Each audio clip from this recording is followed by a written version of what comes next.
ஒரு மனிதன் உழைப்பது எதற்காக? இங்கு ஒரு மனிதன் உழைப்பது எதற்காக?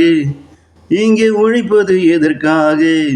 உறவுகளோடும் இல்லற துணைவியோடும் குழந்தைகளோடும் உல்லாசமா சந்தோஷமா வாழ்ந்திடத்தானே, வாழ்வில் நிம்மதியாக வாழ்ந்திடத்தானே.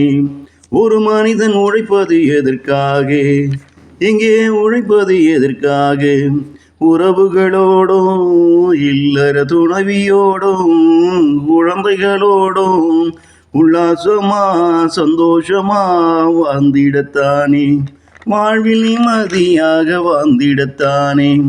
அவனுக்கு உறவும் இல்லை, இல்லறமும் இல்லை, வாழ்வில் எந்த ஒரு சந்தோஷம் இல்லை என்றால் அவன் மனமது உழைக்க முன் வருமா?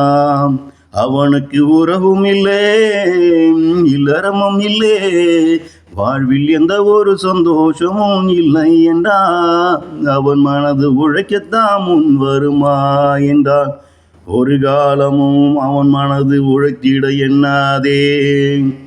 எதற்காக நான் உழைத்திட வேண்டும்?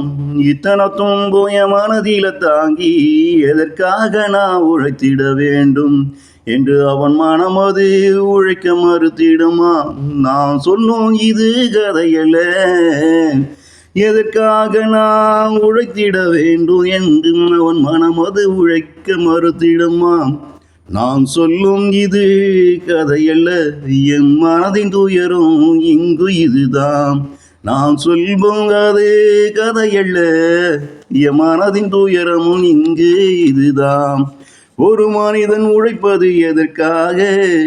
இங்கு உழைப்பது எதற்காக? உறவுகளோடும் இல்லற துணைவியோடும் குழந்தைகளோடும் உல்லாசமா சந்தோஷமா வாழ்ந்திடத்தானே, வாழ்வில் நிம்மதியாக வாழ்ந்திடத்தானே.